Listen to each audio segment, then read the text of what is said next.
जय हिंद। समाजवादी साथियों, यूपी विधानसभा उपचुनाव से पहले अखिलेश ने उपनेता प्रतिपक्ष के नाम का किया ऐलान।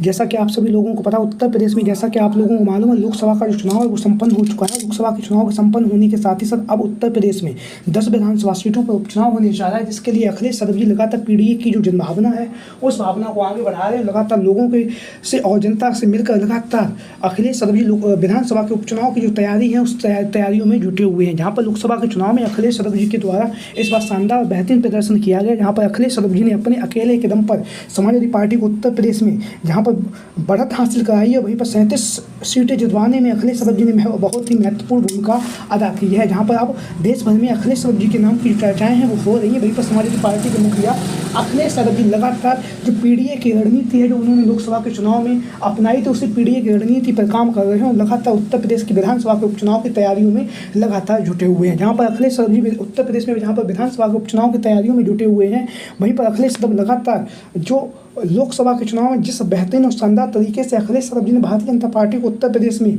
जहां पर उसका जो विजय रथ था उसे रोका ही नहीं है, बल्कि केंद्र में पूर्ण बहुमत से सरकार बनाने पर भी रोक लगा दी है। तो अखिलेश यादव जी का जो जनाधार है वो दिन प्रतिदिन बढ़ रहा है और लगातार लोग जो जनता जनार्दन है वो अखिलेश यादव जी के विकास कार्यों पर लगातार आस्था जता रही है। वहीं पर अखिलेश यादव लगातार जनता के जो जुड़े मुद्दे हैं, जनहित के जो मुद्दे हैं, उन मुद्दों को लगातार उठा रहे हैं। वहीं पर उत्तर प्रदेश की जो विधानसभा का उपचुनाव है, जहाँ पर 10 विधानसभा सीटों पर उपचुनाव होने जा रहा है, उसके लिए अखिलेश यादव लगातार लखनऊ पार्टी कार्यालय में बैठकर जो मीटिंग्स है वो मीटिंग बना रहे हैं। मीटिंग की जो योजना है उस योजना को बना रहे हैं बहुत ही मजबूती के साथ। हर एक परिस्थिति में समाजवादी पार्टी इस बार के विधानसभा के उपचुनाव में जमीनी जिताऊ और टिकाऊ प्रत्याशियों की जो खोज है वो लगातार जारी है। जहां पर अखिलेश यादव लगातार उत्तर प्रदेश में, जैसा कि आप लोगों को पता है, लोकसभा के चुनाव के बाद अखिलेश यादव जी ने जहां पर कन्नौज से सांसद निर्वाचित हुए हैं, वहीं पर उत्तर प्रदेश में जो नेता प्रतिपक्ष जैसा जो महत्वपूर्ण पद था उस अखिलेश यादव ने सांसद निर्वाचित होने के बाद उस पद से अपना इस्तीफा दिया और उस इस्तीफे के साथ अपने उत्तराधिकारी के तौर पर माता प्रसाद पांडे को अखिलेश यादव जी ने उत्तर प्रदेश की विधानसभा में नेता प्रतिपक्ष बनाया है। वहीं पर लगातार माता प्रसाद पांडे समाजवादी पार्टी के कद्दावर नेता हैं और कद्दावर नेता होने के साथ साथ कई सालों से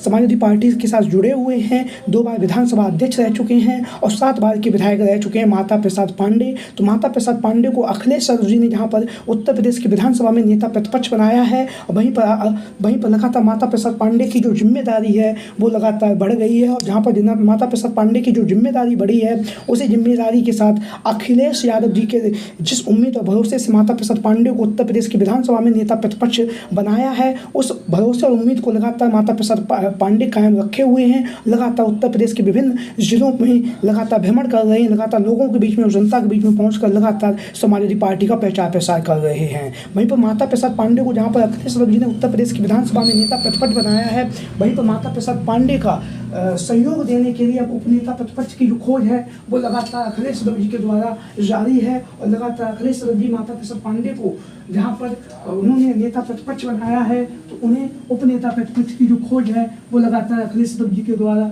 जारी है। अखिलेश यादव लगातार पीडीए की जो जनभावना है उस जनभावना को उठा रहे हैं, लगातार जनता के बीच में पहुंचकर लगातार समाजवादी पार्टी का प्रचार प्रसार कर रहे हैं। वहीं पर उपनेता प्रतिपक्ष की रेस में समाजवादी पार्टी से कई कद्दावर नेताओं के नाम लगातार चर्चाओं में बने हुए हैं। उसमें से एक जो नाम है वो है शिवपाल सिंह यादव। जैसा कि आप लोग इन तस्वीरों में देख रहे हैं, शिवपाल सिंह यादव लगातार माता प्रसाद पांडे के बगल में बैठ रहे हैं और लगातार उत्तर प्रदेश की जो विधानसभा है उसकी जो कार्रवाई है उसमें लगातार शिवपाल सिंह यादव जी माता प्रसाद पांडे के बगल में बैठकर कहीं ना कहीं माता प्रसाद पांडे को भी बातें बताते हैं और दोनों ही नेता मिलकर लगातार उत्तर प्रदेश की विधानसभा में जो उत्तर प्रदेश की जो सरकार है, योगी आदित्यनाथ जी की जो सरकार है, उस सरकार को घेर रहे हैं। बेरोजगारी, महंगाई, भ्रष्टाचार जैसे मुद्दों पर लगातार सरकार पर हमला कर रहे हैं। वहीं पर माता प्रसाद पांडे के साथ में उपनेता प्रतिपक्ष के तौर पर शिवपाल सिंह यादव जी के जो नाम की चर्चाएं हैं वो काफ़ी तेजी के साथ हो रही हैं। दोनों ही नेता एक ही सीट पर बैठते हैं, अगल बगल बैठते हैं और वहीं पर दोनों ही वरिष्ठ नेता हैं। तो शिवपाल सिंह यादव जी को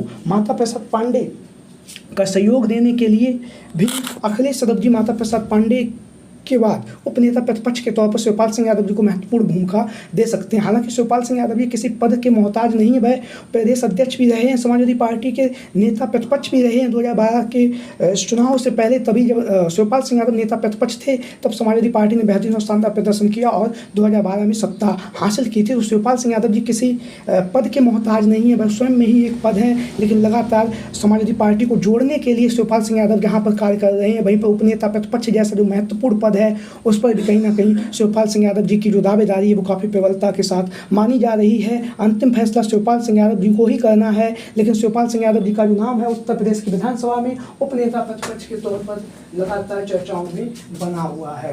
लगातार वह जनसंपर्क कर रहे हैं, लोगों के बीच में, जनता के बीच में पहुंचकर लगातार समाजवादी पार्टी का जो प्रचार प्रसार है वह शिवपाल सिंह यादव जी के द्वारा किया जा रहा है। वहीं पर बात करेंगे उपनेता प्रतिपक्ष के पद के लिए जो दूसरा नाम चर्चाओं में बना हुआ है वो है डॉक्टर रागिनी सोनकर जी। जैसा कि आप लोग इन तस्वीरों में देख रहे हैं, मछली शहर की जो विधानसभा सीट है वहाँ से समाजवादी पार्टी के विधायक हैं डॉक्टर रागिनी सोनकर जी। तो डॉक्टर रागिनी सोनकर जी का जो नाम है उत्तर प्रदेश की विधानसभा में उपनेता प्रतिपक्ष के तौर पर लगातार समाजवादी पार्टी से चर्चाओं में बना हुआ है, जहाँ पर लगातार डॉक्टर रागिनी सोनकर जनसंपर्क कर रही हैं, लोगों के बीच में, जनता के बीच में पहुँच रही हैं। वहीं पर जिस बेबाकी अंदाज से वह लगातार सरकार को घेरती रहती हैं वो भी कहीं ना कहीं चर्चाओं में बना हुआ है और लगातार विभिन्न मुद्दों पर सरकार पर विधानसभा में प्रश्न पूछती रहती हैं। डॉक्टर रागिनी सोनकर जी के जो नाम की चर्चाएं हैं वो उत्तर प्रदेश की विधानसभा में उपनेता प्रतिपक्ष के तौर पर बहुत ही ज़्यादा चर्चाओं में बनी हुई हैं। वहीं पर डॉक्टर रागिनी सोनकर लगातार जनसंपर्क कर रही हैं, लोगों के बीच में और आवाम के बीच में पहुँचकर लगातार समाजवादी पार्टी का प्रचार प्रसार कर रही हैं। समाजवादी पार्टी की स्टार महिला विधायक डॉक्टर रागिनी सोनकर, जैसा कि आप लोग इन तस्वीरों में साफ तौर से देख भी रहे हैं, जहां पर डॉक्टर रागिनी सोनकर लगातार जनहित के मुद्दों को उठा रही हैं, जनता के बीच में पहुंच रही हैं और लगातार समाजवादी पार्टी का जो प्रचार प्रसार है वो डॉक्टर रागिनी सोनकर जी के द्वारा किया जा रहा है।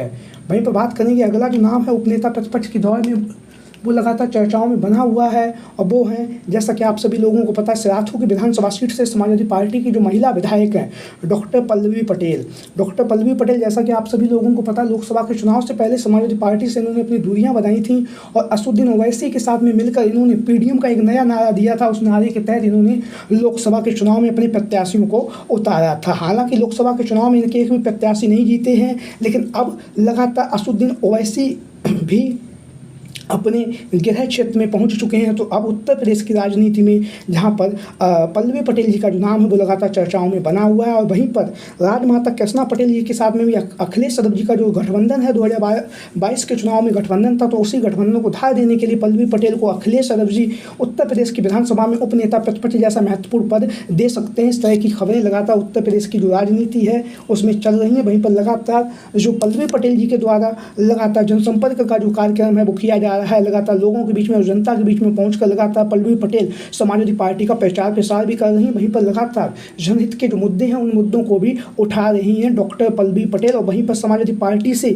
अब उपनेता प्रतिपक्ष की जो रेस है उसमें पल्लवी पटेल जी का जो नाम है वो लगातार चर्चाओं में बना हुआ है। तो लगातार पल्लवी पटेल यहाँ पर जनसंपर्क कर रही हैं, लोगों के बीच में जा रही हैं और लगातार जनता के बीच में पहुंचकर जनहित के जो मुद्दे हैं उन मुद्दों को लगातार पल्लवी पटेल जी के द्वारा उठाया जा रहा है। वहीं पर राजमाता कृष्णा पटेल को अखिलेश यादव जी गठबंधन में धार देने के लिए हो सकता है उन्हें फूलपुर की जो विधानसभा सीट है वहां से पल्लवी पटेल जी की जो माता हैं राजमाता कृष्णा पटेल को अखिलेश यादव जी चुनावी मैदान में उतार सकते हैं। इस तरह की जो खबरें हैं लगातार उत्तर प्रदेश की राजनीति में बनी हुई हैं। वहीं पर बात करेंगे अब जो दो अन्य नेताओं के नाम है वो समाजवादी पार्टी के कद्दावर नेता है, उनका नाम है उपनेता प्रतिपक्ष की रेस में लगातार चर्चाओं में बना हुआ है। तो पहला नाम है वो है ओम प्रकाश सिंह। ओम प्रकाश सिंह, जैसा कि आप लोगों को पता है, अगड़े समाज के नेता हैं और लगातार कई वर्षों से समाजवादी पार्टी के साथ जुड़े हुए हैं। तो ओम प्रकाश सिंह का जो नाम है उत्तर प्रदेश की विधानसभा में उपनेता प्रतिपक्ष की दौड़ में लगातार चर्चाओं में बना हुआ है। वहीं पर जो दूसरा नाम है वो अतुल प्रधान, जो पश्चिमी उत्तर प्रदेश की राजनीति में जिनकी महत्वपूर्ण भूमिका रही है। तो अतुल प्रधान का नाम भी उपनेता प्रतिपक्ष की दौड़ में लगातार समाजवादी पार्टी से चल रहा है। तो आप लोगों की क्या राय है इन संभावित दावेदारों को लेकर? सभी साथी कमेंट बॉक्स में अपनी राय जरूर दें। इसके साथ साथ जो भी सारे चैनल पर पहली बार आए चैनल को सब्सक्राइब करें।